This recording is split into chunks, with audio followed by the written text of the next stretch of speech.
Praise the Lord. Amen. Morning Revival Preview.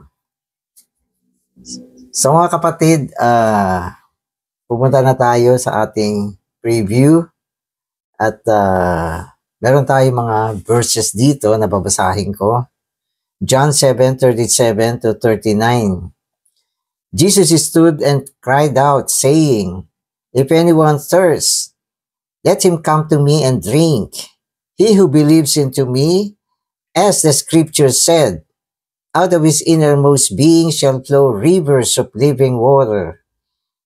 But this is said concerning the Spirit, whom those who believe into him were about to receive. For the Spirit was not yet, because Jesus had not yet been glorified. So itong verses na ito ay sinalita mismo ng Panginoon nung siya ay nandito pa sa lupa. At dito binanggit niya ang isang uri ng kauhawan. Na sinasabi niya, ang nauuhaw, pumarito at uminom sa kanya. At sinasabi niya na ang sino mang tao na lumapit at uminom sa kanya, mula sa kanyang kaibuturan, dadaloy ang mga ilog ng tubig ng buhay. Pero ito, binabanggit niya tungkol sa espiritu. So, ibig sabihin, yung sinasabi niyang pag-inom dito, yung sinasabi niyang tubig dito, ay tumutukoy sa espiritu. At sinabi niya, ito yung espiritu na tatanggapin ng mga mananampalataya sa kanya. So, yun. So, ibig sabihin, parang prediction siya. Kasi sinabi niya rito, ang espiritu ay wala pa sapagkat siya ay hindi pa naluwalhati. Kaya binanggit niya ito bilang isang propesiya sa pagdating ng espiritu. At ang espiritu ay wala pa at darating pagkatapos niyang maluwalhati. Kaya tama naman yung concept natin na palagi natin sinasabi na ang manampalataya ay ang tanggapin ng espiritu. Sabi niya, yung mananampalataya, tatanggapin nila yung espiritu, kaya lang wala pa nung panahon na yun. So nung nagsasalita ang Panginoon, wala pa yung espiritu sapagkat hindi pa siya naluwalhati. So magbabasa na ako. Resurrection was for the man Jesus to get out of his human shell and to release the divine life, and this resurrection is called glorification. So yung glorification dito na binabanggit, wala pa yung espiritu kasi hindi pa siya naluwalhati. Tapos sinasabi rito, yung maluwalhati siya ay tumutukoy sa kanyang pagkabuhay na muli. O siyempre, para mabuhay siyang muli, mamamatay muna siya. At sa kanyang pagkabuhay na muli, siya ay maluluwalhati at yaan ang panahon na maibubunga yung espiritu na binabanggit niya rito. Kaya ang espiritu nung panahon na yon wala pa. Pero ngayon, siyempre, andito na. Amen. Before Christ was thus glorified, the Spirit was not yet. When John the Baptist said the Spirit was not yet, he meant, when John said, not John the Baptist, when John said the Spirit was not yet, he meant that the Spirit was not yet to flow out of the believers as rivers of living water. Amen. Kaya, wala pang espiritu, wala pang dadaloy mula sa mga mananampalataya. Wala pa eh. Kung tutusin, wala pa rin silang tinanggap, wala pa rin dadaloy mula sa kanila. Kaya, ang espiritu, nung panahon na nandito pa ang Panginoon, ay wala pa. Pero siya, nandiyan na. Physical, ibig sabihin, nandiyan siya. Pero yung espiritu ay wala pa. Amen. True, and in His resurrection, Christ as the last Adam became the life-giving Spirit to enter into His believers to flow out as rivers of living water. Ayun. Okay. Sa pamamagitan ng kanyang pagkabuhay na muli. Okay. Sa pamamagitan ng kanyang pagkabuhay na muli. Si Kristo bilang huling Adam ay naging espiritong nagbibigay buhay. No? At ito ay makikita natin sa 1 Corinthians 15:45b. The last Adam became the life-giving spirit. So yun yung espiritu na binabanggit niya. Siya yun. No? Siya yun na mamamatay, mabubuhay muli, magiging espiritong nagbibigay buhay. Kaya nung siya ay nabuhay na muli, ayun, naibunga. No? Yung espiritong nagbibigay buhay na walang iba kundi siya mismo. Amen. At yun ay nangyari pagkatapos niyang mamatay at mabuhay na muli. Amen. God is a spirit, and the second of the triune gods in the flesh became a life-giving spirit. Prior to Christ's resurrection, God was a spirit but not a life-giving spirit. Before Christ's death and resurrection, God had no way to enter into man to be man's life. Amen. Bago siya nabuhay na muli, sinasabi sa atin, ang Diyos ay espiritu. Ang Diyos ay espiritu. Pero hindi siya espiritong nagbibigay buhay. Kasi yung mga espiritu, isa lang naman ang espiritu eh. Ang espiritu kasi, merong iba't ibang titulo. No? At yung kanyang titulo ay naaayon sa yugto ng proseso ng Panginoon. Halimbawa, bago siya namatay, bago siya nabuhay, ang espiritu, ang Diyos bilang espiritu, andyan na siya. Kaya lang, hindi siya espiritong nagbibigay buhay at hindi siya espiritong pwedeng pumasok sa tao. Ito ay nangangailangan ng proseso. So, ganun yun. Kaya, ang Panginoon, bilang espiritong nagbibigay buhay, ay isang proseso, naibunga ng isang proseso, no, na dinaanan ng Panginoon mismo. No, kaya, pwede natin sabihin, isang espiritu lang yan, pero merong kaibahan. No, kaya yung titulo, iba rin eh. Halimbawa, sa John 4:24, sabi ng Panginoon, God is a spirit. Diba? God is a spirit. And they who worship Him must worship Him in spirit and in truth. So, binanggit niya, yung espiritu, yung Diyos ay espiritu, andun na yun. Pero, binanggit niya, yung espiritong tatanggapin ng mga believers, wala pa. Sapagkat hindi pa siya naluwalhati. At yung kanyang pagiging naluwalhati ay tumutukoy sa kanyang pagkabuhay na muli.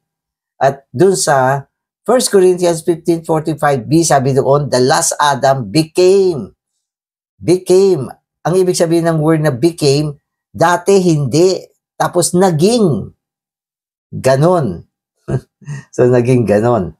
No? Kaya, yung espiritu ay naibunga na pagkatapos niyang nabuhay na muli at ang titulo ng espiritu ay life-giving spirit. Amen. Amen. Between man and God, there was a number of negative things as obstacles. According to typology seen in Genesis, the way to God as the tree of life was closed by the requirements of God's glory, God's holiness, and God's righteousness. Amen. A fallen, sinful, unclean man was altogether unable to take the tree of life, to take God in as life, until Christ's death fulfilled these requirements. Amen. Amen. So yung sinasabi niya rito, sa isang panig, yung espiritu ay wala pa. No? At hindi pa siya, yung espiritu, yung Diyos bilang espiritu, hindi pwedeng pumasok sa tao. Pero yung tao, meron din problema. Meron din problema yung tao. Ayon sa kasaysayan, ang tao ay natisod. Okay, nung natisod siya ay wala ng karapatan, no, sa puno ng buhay. Kaya pag tinignan mo sa Genesis, pagkatapos matisod yung tao itinaboy na ng Diyos palayo sa puno ng buhay. At yung punong kahoy ng buhay, may bantay, may cherubim yan, may espadang apoy. Hindi na siya pwedeng lumapit. Naitaboy din siya palabas sa hardin ng Eden. No? At ang tao ay short ng righteousness, ano pa? Holiness, at glory. Ayun, tatlong bagay ang nawala sa tao. Glory, holiness, righteousness. Kaya hindi na siya pwedeng lumapit sa Diyos. Hindi na rin siya pwedeng kumain sa puno ng buhay. At hindi pa din pwedeng yung Espiritu ay pumasok sa kanya maski na nandyan na. Kailangan lutasin muna yung problema niya. At ito ay nalutas nung ang Panginoon ay namatay. Nung namatay ang Panginoon, dumaloy ang kanyang dugo, nabayaran niya yung kulang ng tao. No? Bunga niya yung katwiran, kabanalan, okay, at kalwalhatian na kailangan ng tao.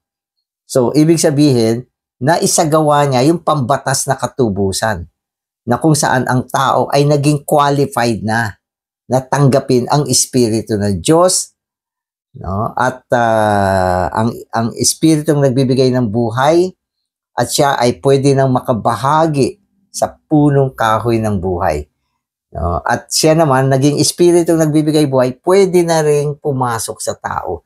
Kaya yung katubusan ng Panginoon ay gumawa ng una, yung problema ng tao, nilutas niya.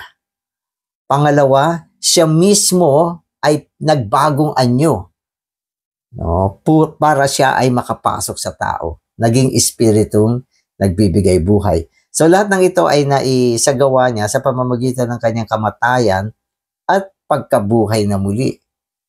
Kaya tapos na ang problema, ready na ang Panginoon.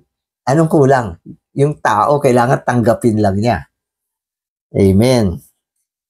So today's reading, Hebrews 10 reveals that the death of Christ opened a way, a new and living way, so that we can go into the Holy of Holies to partake of God as the tree of life. In his death, he fulfilled all the requirements of God's glory, holiness, and righteousness. Then in resurrection, he changed in form to be the life-giving Spirit. This was absolutely for the organic union between God and man, to bring God into man and to bring man into God in his resurrection. Today we can take the tree of life and drink the water of life, so that the triune God can flow out from our innermost being as rivers of living water. Amen. So kung familiar kayo sa Hebrews 10, sabi dyan, tayo ay pwede nang pumasok sa kabanal-banalan, no? At doon pwede na tayong makibahagi sa dibinong kalikasan ng Diyos. Ito ay tumutukoy sa ating pagkain sa puno ng buhay na walang iba kundi ang Panginoong Jesus bilang pagkain, bilang tinapay ng buhay. Kaya kung ano yung nawala, no, nakarapatan ng tao dahil sa pagkatisod, naibalik muli ng Panginoon. Nabayaran niya, no, yung kalwalhatian, kabanalan, katwiran na kailangan ng tao.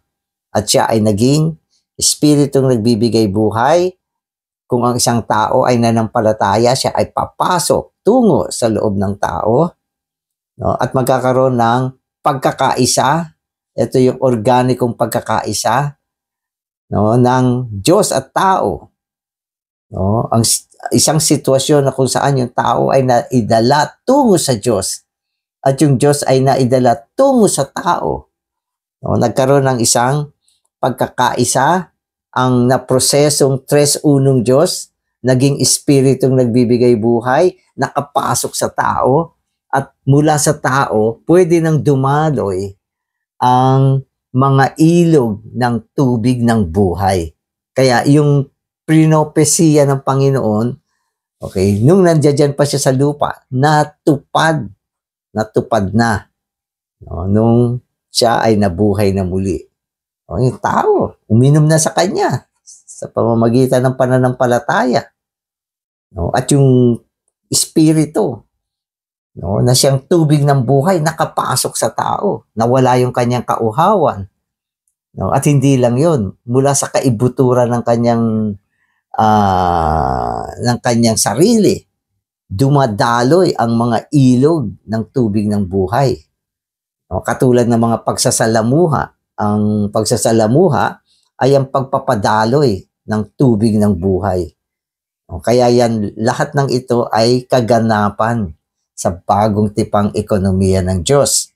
Amen. The Spirit began to flow from Genesis 1:2. Right after God came to create, the Spirit began to move. That is the beginning of the very current of the Bible through its entire 66 books. This current is consummated in Revelation 22:17, which speak of the Spirit. Thus the flow of the Spirit began in Genesis 1:2 and will consummate in Revelation 22:17. In between these two ends of the Bible is a long current. The history of God among men and within men is a current of the flow of the Spirit. The definition of the Spirit includes the entire history of God's move among men and within men. If we see this, we will understand the Bible intrinsically and get the real significance of the Bible. Amen. So, kasi binabanggit yung flow ng Espiritu, yung daloy ng Espiritu mula sa tao. Kaya yung paksa na binanggit dito sa binasa ko ay tungkol sa pagdaloy ng Espiritu na nagsimula doon sa Genesis 1:2. No, ito ay isang pagpapakita na sa buong Biblia, makikita mo ang Espiritu na dumadaloy sa mga kasaysayan. So, nag-umpisa sa Genesis 1:2. At mahirap kalkulahin ilang libong taon na ang nakakaraan. Kasi yung Diyos sa kanyang unang paglikha, milyong taon yan. At pagkatapos ng pagkatisod, nagkaroon ng isang gap na milyong taon yan. At gumawa uli ang Panginoon ng isang muling paglikha. Na kung saan yung espiritu niya ay gumalaw. Di ba? Sa Genesis, sabi niya yung espiritu ng Diyos. The Spirit of God was brooding on the surface of the water. Na ang ibig sabihin yung sangnilikha na ilagay sa tubig pagkatapos ng rebellion ni Satanas. Walang makapagsasabi gaano katagal yan. Pero pagkaraan ng ilang taon, muling gumalaw ang espiritu ng Diyos. Brooding sa ibabaw ng tubig. At inilabas niya yung lupa na pasailalim ng tubig. Yan ang paggawa ng espiritu. At mula dyan, makikita natin ang kasaysayan ng tao, kasaysayan ng Diyos, ay nakapaloob sa daloy ng Espiritu. Bawat paggawa ng Diyos, nandyan yung daloy ng Espiritu. Dumadaloy. Hanggang sa panahon ng bagong tipan, ang Espiritu ay naibunga uli sa isang panibagong titulo. Espiritong nagbibigay buhay, pumasok sa tao, dumaloy tungo sa tao, at dumadaloy palabas sa tao bilang mga ilog ng tubig ng buhay at patuloy na dumadaloy, no, at namumunga, nagtatayo, nagpapasakdal, nagtatransforma. Ang spirit, ang buong gawain ng Diyos ay sinasagawa sa pamamagitan ng daloy ng Espiritu. Hanggang sa Revelation, sabi diyan, 22:17, ano makikita mo diyan? The Spirit and the Bride. Dumadaloy siya. Hanggang sa bagong Jerusalem, merong pagdaloy diyan. Walang katapusang daloy ng Espiritu. At sa panahon ng kanyang pagdaloy, palagi niyang isinasagawa ang layunin ng kanyang puso. Kaya, binanggit dito, no, yung Espiritu na dumadaloy. Current sa English. No? Daloy, isang daloy ng Espiritu. Amen. Isang kaganapan, no, na sinagawa ng Diyos. Amen. Now the Spirit has become the life-giving Spirit. This life-giving Spirit is a wonderful one who came into being through two becomings. The first becoming was God, becoming a man. He became the last Adam and was called by the name Jesus. Then this man became the life-giving Spirit. These are two big events in human history and also in God's history. In the history of the entire universe, nothing could be bigger than God's incarnation. That was God becoming a man. Then after 33 and a half years, this man became something else. He was God, he became man, and this man became a life-giving Spirit. Oh. So, binabanggit dito yung dakilang pangyayari sa history ng sansinukob, history ng tao, history ng Diyos.